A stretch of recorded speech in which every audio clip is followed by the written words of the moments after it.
Steel Essence, the currency that exists purely so Daddy Teshin can rob us blind every week. If you've spent any amount of time in Steel Path, you already know just how quickly this stuff disappears. 1 minute you've got a nice little pile going, the next minute you've bought a bit of Kuva, maybe an arcane adapter or two, and suddenly, boom, you're broke again. So if you ever find yourself staring at Teshin's shop with exactly 3 Steel Essence to your name, today we're gonna fix that. We will go through all the main ways to farm Steel Essence, from the obvious daily rewards to some of the faster farms that can stack it up surprisingly quickly. Let us begin. Steel Essence is a valuable endgame currency that we start earning once we hit the Steel Path. Some daily and weekly missions, which we will go through in a second, give these shiny cubes upon completion, but the main way that we can earn it is through killing everyone's favorite mini-bosses, the Acolytes, as most of us have probably discovered at this point. They will spawn periodically in every Steel Path mission, usually every 3 to 5 minutes, sometimes longer, but 5 minutes is a good rule of thumb. We can then take these Rubik's Cubes over to Teshin in the relay, who has a lot of in-game goodies for you to buy, with some of his rewards rotating each week and some things that you can buy only once. Some of the more notable rotating rewards are a stack of 30k Endo, a stack of 50k Kuva, Ribbons, and so on, so it's definitely worth having a look at Teshin each week just to see what is in rotation. He is one of the best sources of Kuva out there for all you Ribbon rollers. You can pick up 10k Kuva for 15 Steel Essence per, for a total of 25 purchases per week, and this will refresh in the following week. And alongside the Kuva that you can get from him, he can also be a steady source of relics if you find yourself running them a lot and you need a top-up. You can pick up relic packs that also cost 15 Steel Essence per, which will give you 3 random relics or even Aya. And this can also be purchased up to 25 times per week, which also refreshes in the following week. Oh, and let's not forget easy access to primary and secondary arcane adapters, which is very nice for saving some platinum when gearing your weapons. So before we hop into our various farming options, here are a few tips to help maximize the amount of Steel Essence that you'll get out of these farms. As we said before, our primary way of farming Steel Essence is from Acolyte spawns. So it goes without saying that as long as we can reliably ensure Acolyte spawns, the more Steel Essence we can get. To make the most out of every Acolyte spawn, I would thoroughly recommend running with a resource booster, as this will directly affect Steel Essence drops.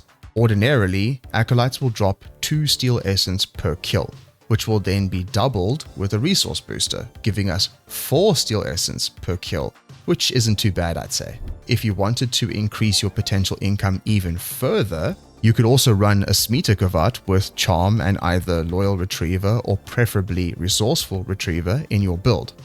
If these buffs proc while you are farming, you could double that Steel Essence per kill to 8. Lastly, running your Steel Essence farms through a Void Fissure would be the cherry on top. If you plan to sit in these missions for a long while to farm some Steel Essence and other things like prime parts from relic cracks, you will gain increasingly stacking resource boosters as the mission goes on. That will stack with your own resource booster and potentially your Smeeta's buffs. These will cap out at a further 200% increase, but only if you stay in the mission for roughly an hour or so, but more on that in a bit. Alrighty, now that we know how Steel Essence works, let's get into the farms themselves. And trust me, some of these are much better than others. Some Steel Essence farms are not repeatable. If you have either just arrived in Steel Path or, like me, haven't bothered to complete all of your Steel Path star chart just yet, fully completing a planet will award you 25 Steel Essence as a once-off reward. While this can hardly be called a farm, it's still a really nice injection of Steel Essence for something that we, hopefully, will do at some point. Moving on to our weekly rewards. There are rotating weekly rewards for Steel Essence too, and there are currently 2 places where we can get that from. One is in the Steel Path Duviri circuit. After reaching stage 9, you will be able to claim 25 Steel Essence as part of the Path's reward, and the second way is in Descendia, usually much quicker to complete than the Duviri circuit. It will also give you 25 Steel Essence as a reward for completing stage 18 or so. This brings us to Steel Path Incursions. These are 6 daily Steel Path missions that will yield you 5 Steel Essence for each one completed, for a total of at least 30 Steel Essence per day. These operate on a daily timer and will rotate between random mission types, so some days could take a little longer to complete than others. That said, it should take you roughly 30 minutes to complete all 6 missions daily. Of course, this is completely dependent on whether you choose to do these solo or even in a public lobby. If one or more of the incursion missions lasts long enough, acolytes will spawn. It is a Steel Path mission after all, and this will let you squeeze a little more Steel Essence out of these daily incursions. But at the very least, it is a relatively quick way to get 30 Steel Essence per day.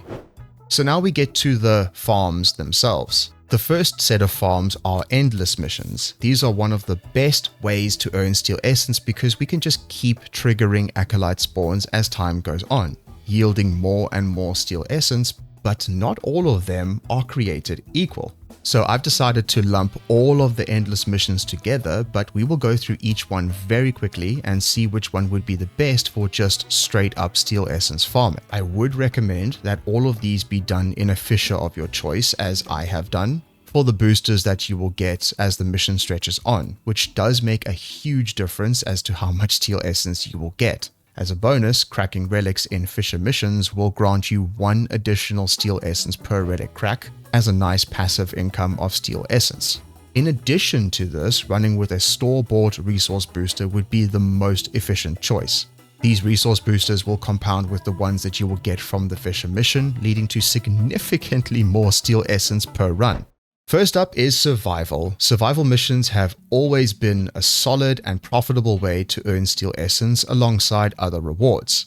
You can do whichever one you prefer. Mine are usually Conjunction Survival Omnia Fishers, but no matter which one that you pick, acolytes will spawn roughly every 3 to 5 minutes. Once again, just make sure this is in a fisher to maximize your rewards. The relic cracking is a bonus with this, but as long as you stay in the mission for at least 40 minutes to an hour, you will achieve the maximum resource booster that you can get from these missions, which will be a 200% increase or 2 times. So theoretically, this would be one of the best ways to farm Steel Essence if you can stick it out for long periods of time. In fact, during my testing, which was done on a Conjunction Survival Omnia Fisher, acolytes spawned consistently over a 35-minute period, and I walked out with 38 Steel Essence. So that would make it roughly 1.085 Steel Essence per minute, which is not bad at all. It's very likely that these results would look even better if you had to stay in the mission longer due to the stacking boosters, so take that number with a pinch of salt. Disruption missions are great because you can control how fast you do the mission, instead of being time-gated like in survival missions. However, speeding up the mission will only affect how fast you can crack your relics, which, yes, does lead to more stacking bonuses, but not how fast acolytes can spawn. While I was testing the drop rate for Steel Essence in Disruptions, I found that in a 25-minute Fisher mission, I left with 24 Steel Essence. So it works out to just under 1 Steel Essence per minute, depending on if you are running a Smita Kavat with Charm, how long you've been in the mission, etc. Naturally, the longer that you stay in these missions, the more resource boosters you will accumulate and the more Steel Essence that you will get out of it. Defense is a weird one as far as Steel Essence farming goes. It's still one of the fastest mission types to stack up the Fisher rewards and crack relics really quickly. But aside from the 1 Steel Essence that you get per relic crack, in my testing, acolytes spawned the least in this mission type. In a roughly 24-minute round, I saw only 2 acolytes spawn, which makes me question the spawn rates in these missions a little bit. They still remain great for relic cracking though, because they are nice and quick as far as the endless missions go, but not the best if Steel Essence is specifically your goal. This brings us to Interception. Fantastic game mode if you are doing arbitrations, not so great for Steel Essence farming. After hopping into a solo Interception Fisher, I saw only 3 acolytes in about 25 minutes, which leads me to believe that if Steel Essence is specifically your goal, this ain't it. Finally, to round off the endless missions, it's the one and only Void Cascade. One of the most profitable game modes in Warframe, and for good reason. As far as Steel Essence farms go, it's one of the most reliable, with acolytes spawning regularly every 5 minutes or so. In a 53-minute Omnia Void Cascade Fisher, I walked out with exactly 53 Steel Essence. This works out to exactly 1 Steel Essence per minute in this case, which could have been more if I had chosen to use Smeeta in the mission. This number does include the Steel Essence gained from cracking relics. Now, the only issue with Void Cascade is that it is not as accessible to newer Tenno, much less Tenno who have just arrived in Steel Path. It requires good builds to actually do the mission for a long time, as it gets exponentially more difficult faster than you would expect. So if your build can handle doing these till level cap, or at least close to it, it is a fantastic game mode to farm Steel Essence that will reward you with other goodies like Helminth food, fast relic cracking, arcanes, and much more. Finally, we have the best method for farming Steel Essence. This is based purely on Steel Essence per minute and also how damn fast it is to run. So, my good Tenno, allow me to introduce the Perita Rebellion. This game mode is my personal favorite choice for pure Steel Essence farming. It's quick, only lasting 12 minutes a round, with maybe an additional 2 for the final boss fight. And it's one of the few grinds that doesn't feel too boring to do repetitively. The trick with Perita is to do your orders as fast as possible. Every 3 orders will spawn a commandeered Warframe, which is Perita's version of an acolyte spawn. So it goes without saying that the quicker you complete your orders, the more of these will spawn. These commandeered Warframes will drop Steel Essence when you kill them.